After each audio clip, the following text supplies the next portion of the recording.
Good afternoon, Olya. How are you? I am doing great. How are you, Farokh? Fantastic. This is our first interview with the lovely Mrs. Dadressan, and thank you for being here, and thank you for accepting my invitation. Thank you for having me. Absolutely. And why don't we start with you? Tell us a little bit about yourself and what you do and who you are, and then I want to get into the Baha'i faith. Well, my name is Olya. I'm originally from Belarus, and I am one of the millions Baha'is that live all over the world. In pretty much every nook and every little tiny village and town, you could find some Baha'is on any continent and in any country, which is really amazing because it is the youngest world religion, right? It's Mhm. only been around since the middle of 19th century, and for it to spread so wide everywhere in the world, it has this mystical power that is usually part of the world religions, right? The religions grow when they are needed, when they're relevant to the time and to the world. And so I became Baha'i when I was 15 years old. Before I was an atheist from Belarus, Eastern European country, former Soviet country. And so it was quite a transition, quite a transformation for me personally. And it really guided our entire life. But the reason you and I are doing this interview is because in the Baha'i faith, there is no clergy. It's all about individuals' pursuit of knowledge, right? It's independent investigation of truth and responsibility to carry out the knowledge, to share the truth that we have found with others, to give them a shot to discover. We are just servants. We're servants of the world. We try to be of service to humanity in any way possible. And that's why you are taking out time from your dental day experience, right? We are regular people, just like everybody else. I'm taking time out of my financial advising experience because I'm a broker of financial services. We have families, we have kids, we live normal lives in normal neighborhoods, but on a spiritual level and in our attempts and our thoughts and our goals, we have something else. And that's what we'd like to share today, right? I love it. So it's a personal, so when you say independent investigation, it's a personalized religion. It's such a paradigm shift. We're all one and all religions are one. But at the same time, it's not that we have to go somewhere and somebody has to tell us. It is up to us to think and and make sense out of or make logic out of what a religion is, and it's up to us to independently investigate this. Well, I'm glad you mentioned paradigm shift, right?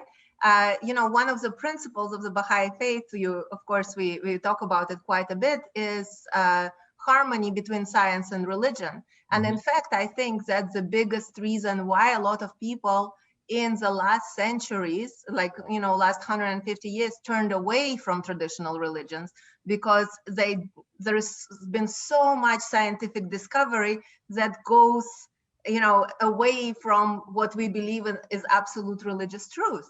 And so, in the Baha'i faith, we are taught that the religion has to be, in harmony with science. If it contradicts science and science is a proven truth, then religion is very hard to believe, right? So it has to make sense and has to go align. And that's a paradigm shift by itself, even. But think about everything like the truth as a relative thing, especially if you think of traditional religious dogma and doctrines. The truth is absolute. What we said is what we said. That's our traditional thinking. But think about how we look at the truth in real life, right? If you're standing on the ground and you look at the earth, it's not moving. You're just standing. But if you're looking at the same earth from space, you see that the earth is moving. So it's two different truths of the same exact experience, right? So the truth is relative. And so when everybody is right. Everybody sees their own truth from their perspective, from their point of view. So the only way you can teach somebody something else is to help them see a different point of view, right? And so that's what we are doing. We're just sharing some experiences and knowledge so that we can all see something from a different point of view. In fact, I think this is one thing that we need to discuss. Yeah. Is not necessarily what the Baha'i faith is, because I'm going to show you all the resources where you do your own investigation and explore further, but how to investigate. How to investigate. In the Baha'i faith and Baha'i writing, but also in all the religious writings, there is always this dichotomy of the world. There is a physical world and there is a spiritual world, right? And they're pretty much parallel. They're, you know, we are living in both. We have a soul and we have physical body, but physically we look with our physical eyes. So usually we recognize something if we can see, right? Or hear or touch. When there is some physical attribute to it, then we can, okay, we see it, you know, we can recognize it. But it says in the writings that close one eye and open another. So in order for us to recognize the spiritual truth, we actually have to close physical eye.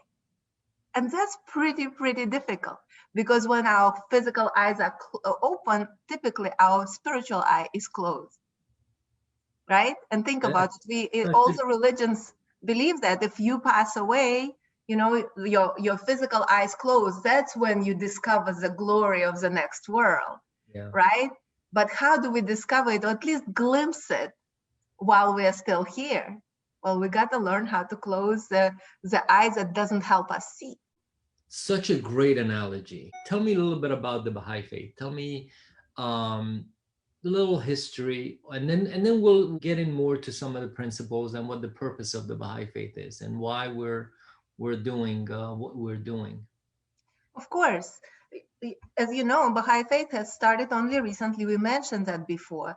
But the religion of God hasn't started just recently, right? The religion of God has been with us throughout the centuries, throughout the life of humanity. And so what Baha'is believe in is called progressive revelation, that as the needs of humanity change, the religions get updated. So the truth of the religion doesn't really change. It's always the same. It's the ocean, right? It's the ocean of the religious truth. But at different stages of the development of humanity, you get messengers of God, special souls that are gifted with ability to connect the worlds and to share the wisdoms from the spiritual world with the rest of us. But it's only given to us based on our capacity, right? For example, you have children, right? I have children too. So when they're little, we tell them, don't go anywhere by yourself. You gotta go, don't leave the house without me, right? Because that's their capacity. That's what they're able to do. But what if they're 25 and we tell them, don't ever leave the house, stay with me? What would happen? It would be a disaster, because the child has matured and they need different guidance. Now, are we the same parent? Yes. Of course. Do we still love them? Of course, yeah. But did the truth of the situation change? They have evolved, yeah. So let me ask you this. When was the last major religion? 1,000 years ago? 1,000 years ago, Islam, right? And then we had Christianity, right? His Holiness Jesus Christ, that was 2,000 years ago, you know, and then Buddhism and Judaism, there's many religions. There's 9 major ones that have left a book and the teachings behind, but there were many more that haven't really left a book, but left a mark. So let me ask you this. Do you think we as humanity evolved in the last 1,000 years? Of course, yeah.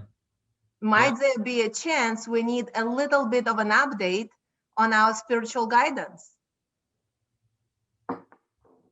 That's exactly what the Baha'is believe in. So Baha'is believe that there is ongoing support from God. He never just sends one teacher, one guidance and say, okay, this is it. No, we know God is unknowable. And so he gives us based on our capacity. In fact, Jesus Christ in the Bible, he said, there's so much I want to tell you, but you won't be able to bear it. When the Spirit of truth comes, then he will disclose all, right? Yeah. So we are evolving so that we can bear more. And this is exactly what the Baha'i faith is. And because it's an updated for the time we are living, the main principle of the Baha'i faith is unity and oneness. Mm. Unity and oneness of everything. It's unity and oneness of God. There is only one God. It's unity and oneness of religions. There is only one religion, but through different times and different needs of humanity, it was brought by different messengers, right? And of course, there is unity and oneness of humanity. We are no longer separate. We are all connected. But the really cool thing I want to tell you is that the Baha'i revelation started in Iran, in Persia at that time, right? In the middle of 19th century, 1863 is when the mission was declared by Baha'u'llah, the prophet founder of the Baha'i faith. There was no internet. There was no telephone. There was nothing connecting us. And he brought this principle of saying the only solutions to the pains and hurts of humankind is for us to become one. In 1863, from a Persian man, and that influenced the entire world. And look at world today. You don't even need to prove it to people anymore that the world needs to be one. COVID had proven it pretty well for us, right? Yeah. What happens in one part of the world doesn't stay in one part of the world. Everybody's affected. Yeah. Exactly. You talk about updates, and I love the analogy that like human beings are students going through school. It doesn't mean the first grade teacher knows less than the second, third, fourth, fifth grade teacher. The students are not capable of understanding what the teacher has to say.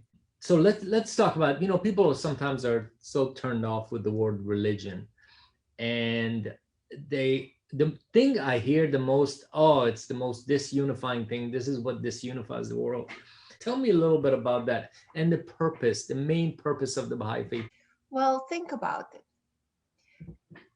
When people say, I'm not religious, but I'm spiritual, it's a very common approach right now. In fact, we have two extremes when it comes to a spiritual belief right now in the world, right? We have dogmatic religions, we have sectarian religions, we have religions that started out great, but now there is so much man-made additional laws that you don't know what's really pure religion that was originally brought and what has been added due to the needs of leadership. There is countries run by religious leaders. Many other countries now have a very strong religious influence on political affairs of the day. The religion has become power, but was it really meant to be that way is the question. God is like an ocean. He's unknowable. He's blessing everybody.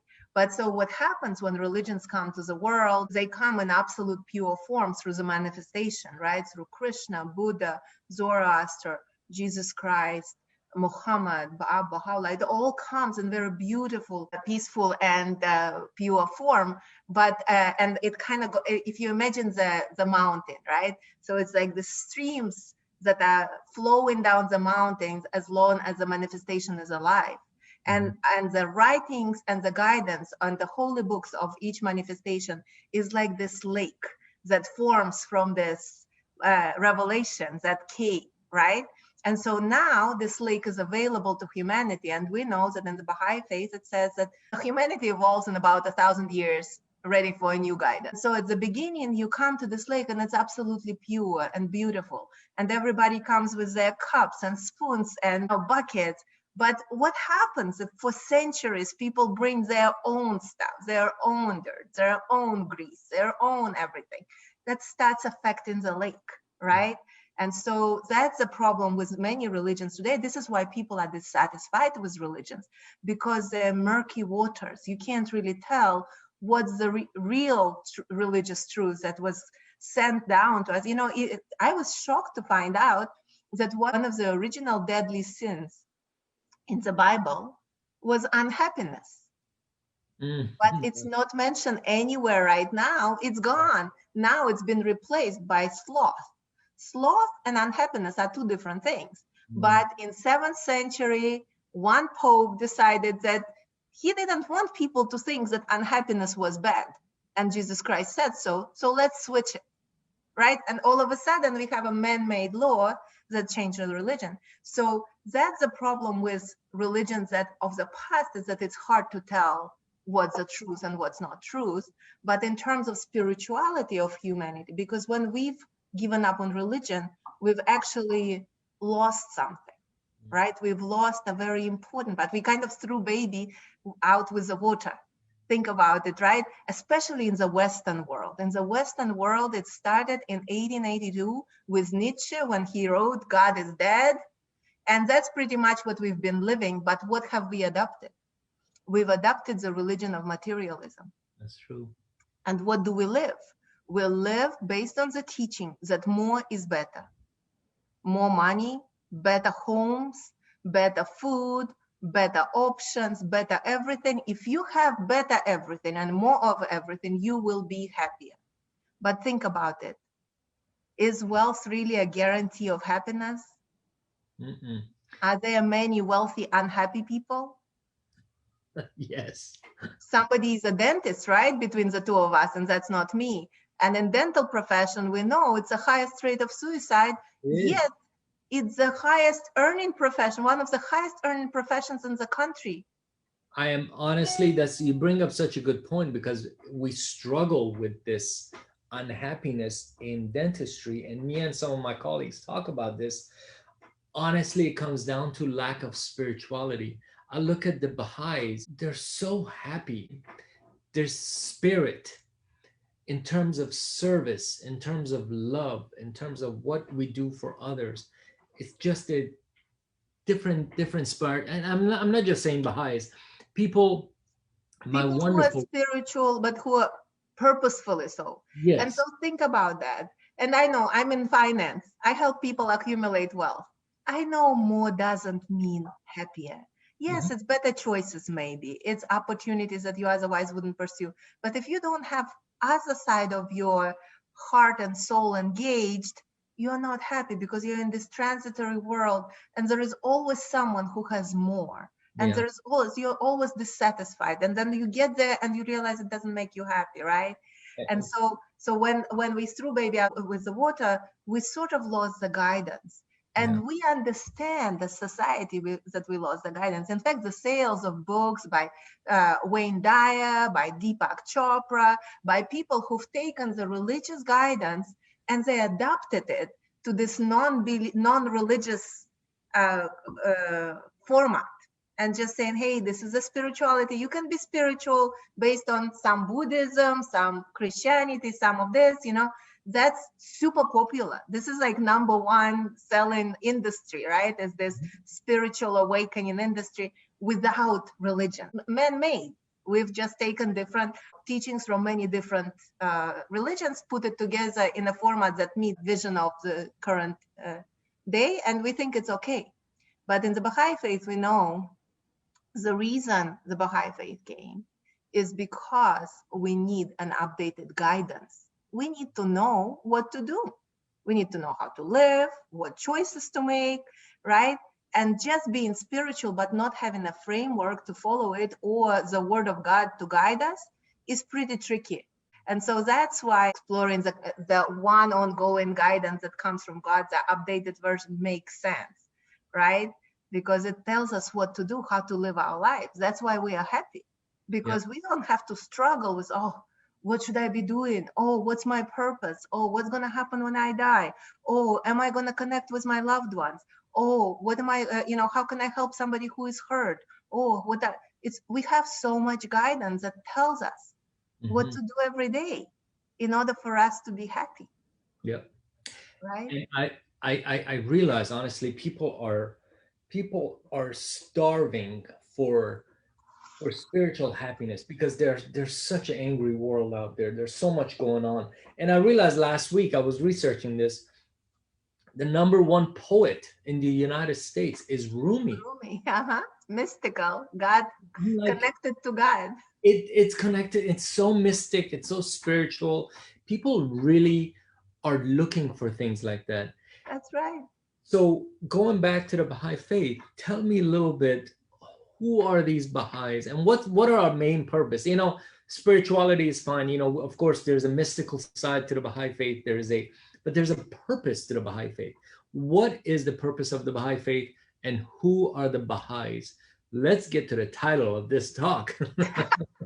It's a big secret, but no, there is no secret. In fact, that's what one of the very important spiritual figures of the Baha'i faith is Abdul Baha, the son of the Prophet, founder of the Baha'i faith, and he had written that Baha'is have no secrets.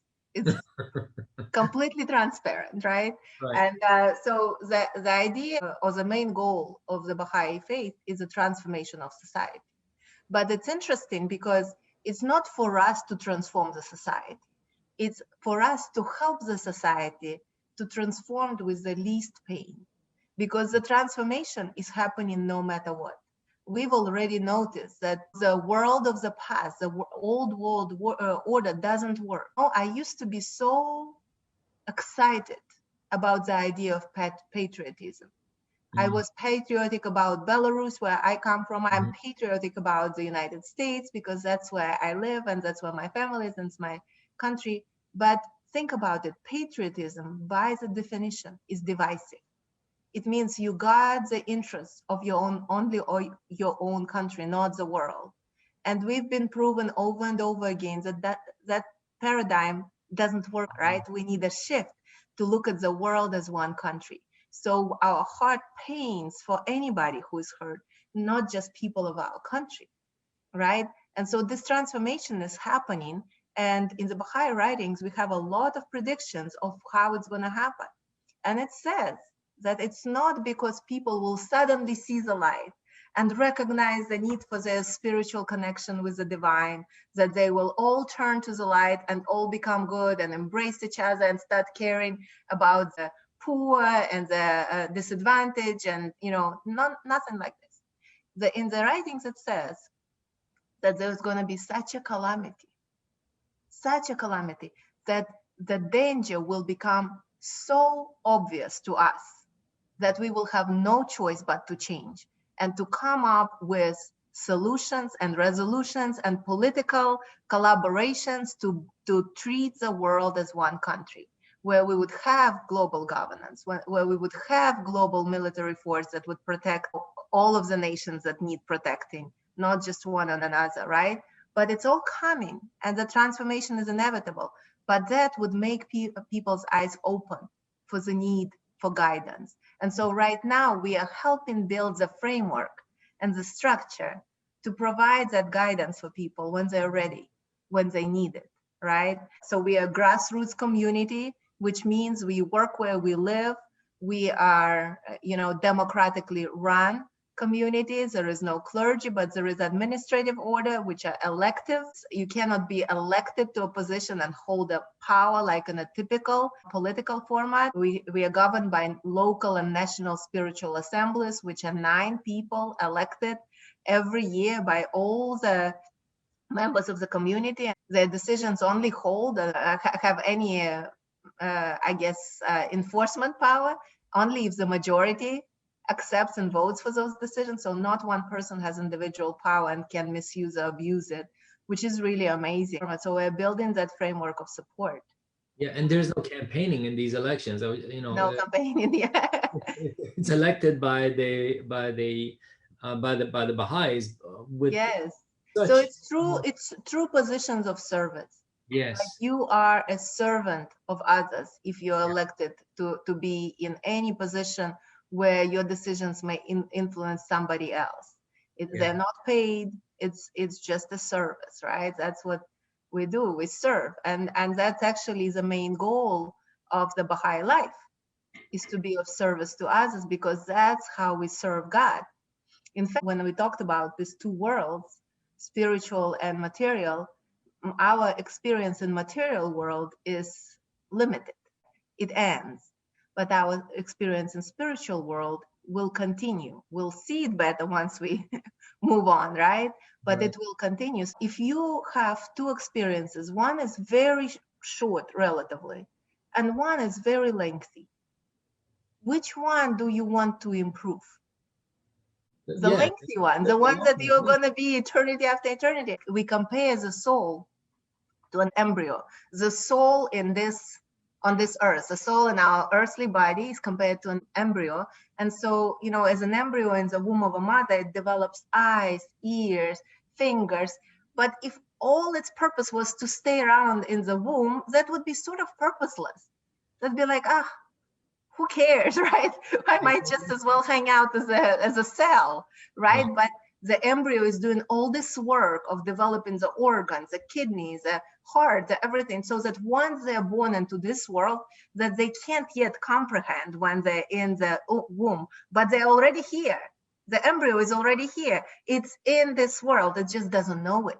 It Mm. can't comprehend it, but it's developing in order to be ready once it comes here to have a full quality experience. Because if something is underdeveloped, then this life of this child will be impacted, right? And so it's the same with our soul. If we don't follow religion, if we're just spiritual, we don't really seek guidance for today, we don't really focus on serving others, we just believe or something like this, then yes, we're developing something, but maybe not all, right? You know, in the Baha'i writings, it says that our goal is to develop virtues. So all of the good things, all of the things that we do to help others, to serve, the truthfulness, the kindliness, the giving, the generosity, all of this is like these little organs in an embryo for our soul. It's So that development. exactly. So when we move on, we're like, oops, I'm all ready. Like I won't have to pay too much of a price, right? So that's really the purpose of the earthly world, is for us to help launch our soul in a pretty good way Yeah. into the next world. That's an excellent analogy. So a couple of more things I like to ask you, or I like to go over. There's so much, and I'll get to the resources in a second, because we could talk about this all day. It is a personal religion. We still highly recommend people to investigate themselves, not to go with our talk or what Of we tell them, course. Now, but who are we to teach anybody, right? We're just right. humbly offering some information and our perspective. And Yes. again, everybody's point of view is different. Tell me the process of becoming a Baha'i. Okay, before I get there, I just want to give a little tip on how to investigate.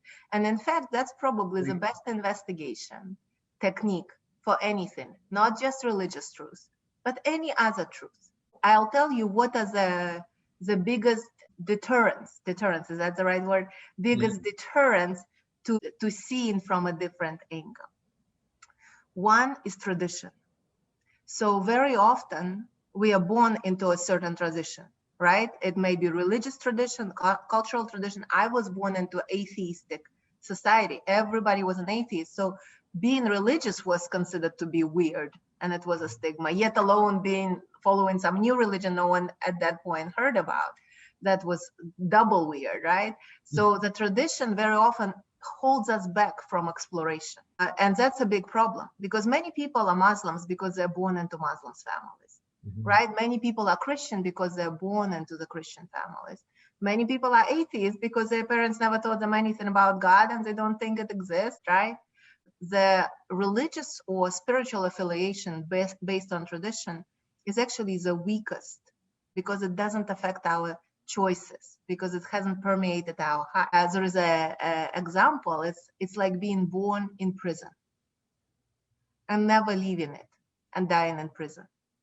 You just never explore, never use your own faculties, never use your own life to discover what's your connection of your heart, right?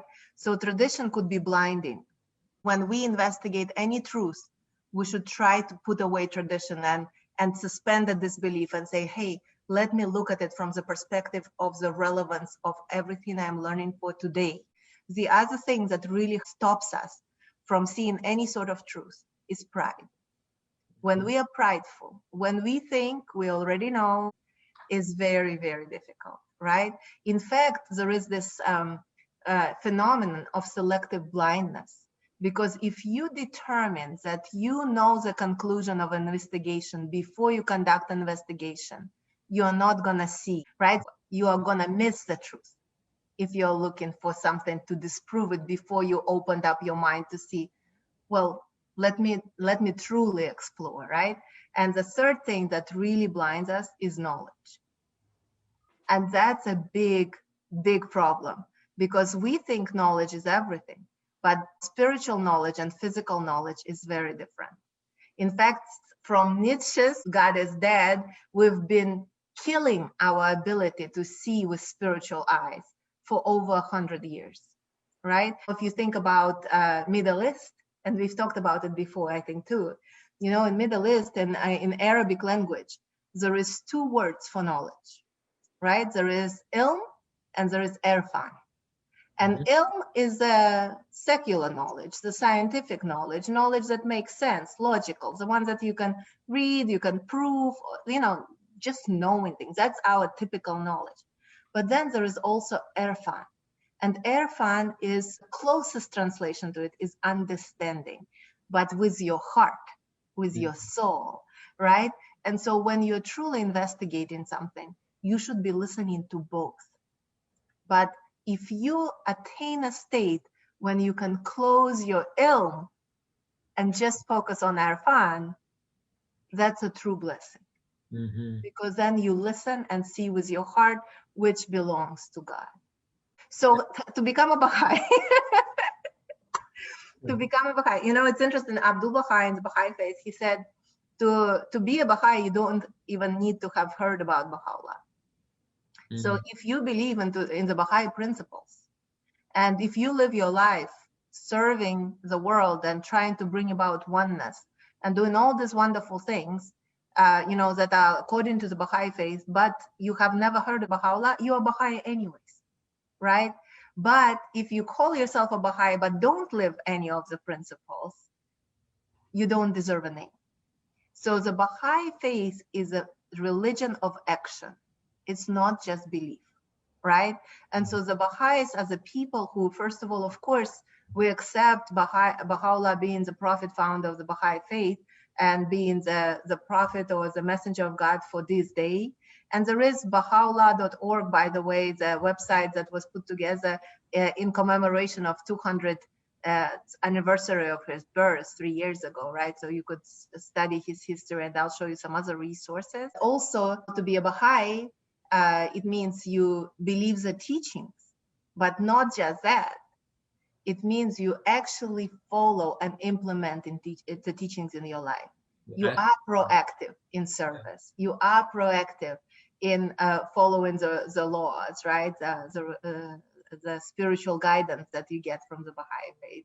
You are proactive on developing your virtues. So that's who Baha'is are, and we are everywhere in the world.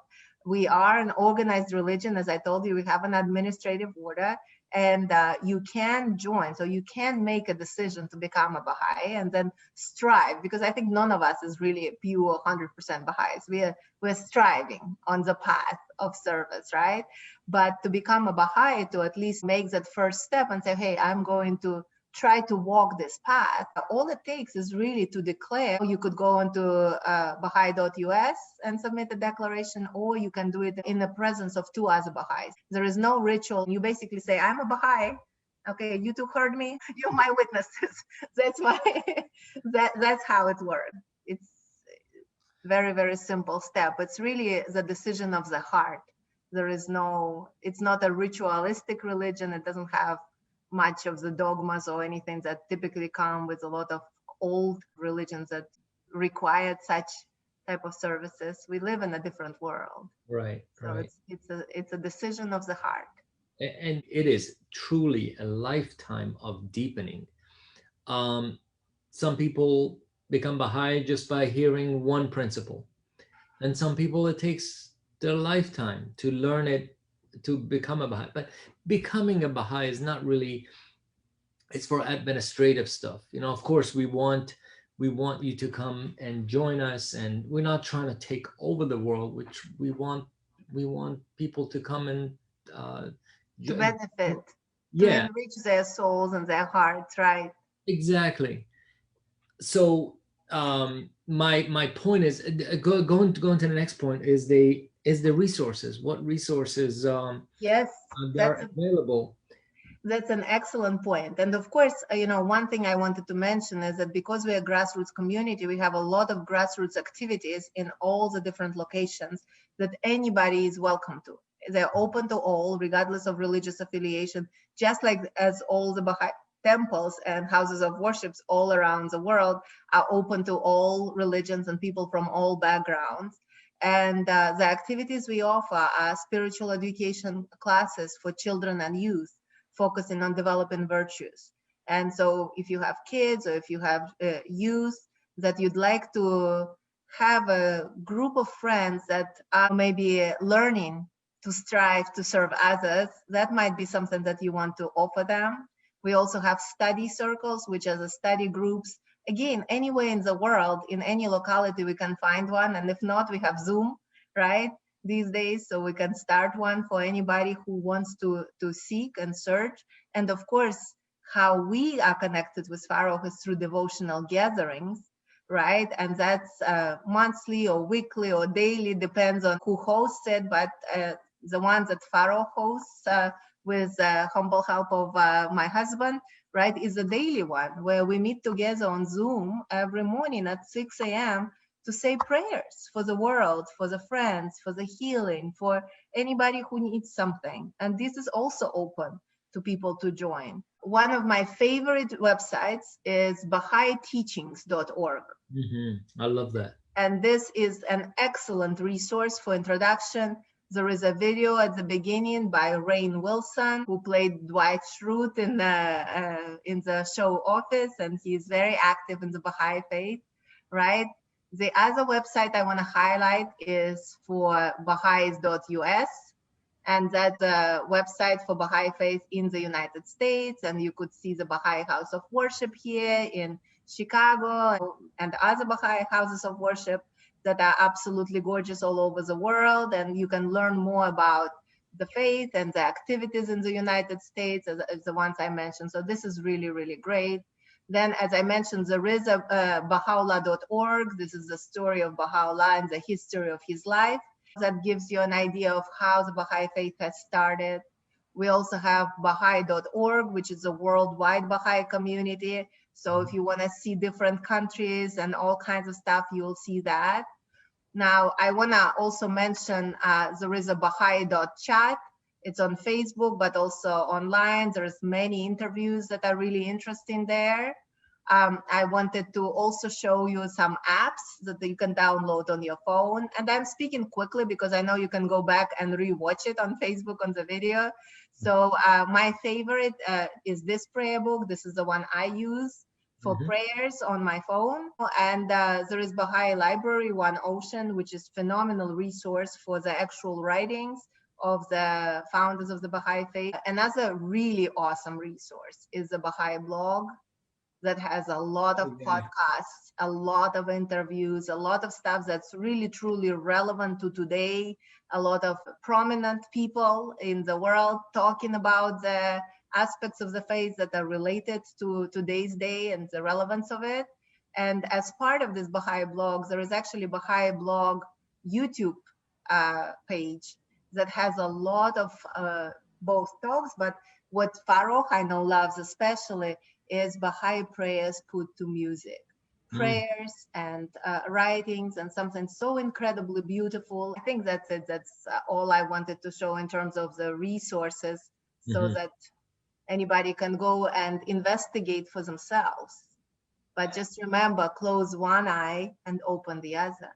In order to investigate, listen with your heart, right? Sometimes just hearing something is enough to make a decision because your heart feels it's right. And sometimes you do need like 10 years of study of sacred texts of all the religions to arrive to a logical conclusion.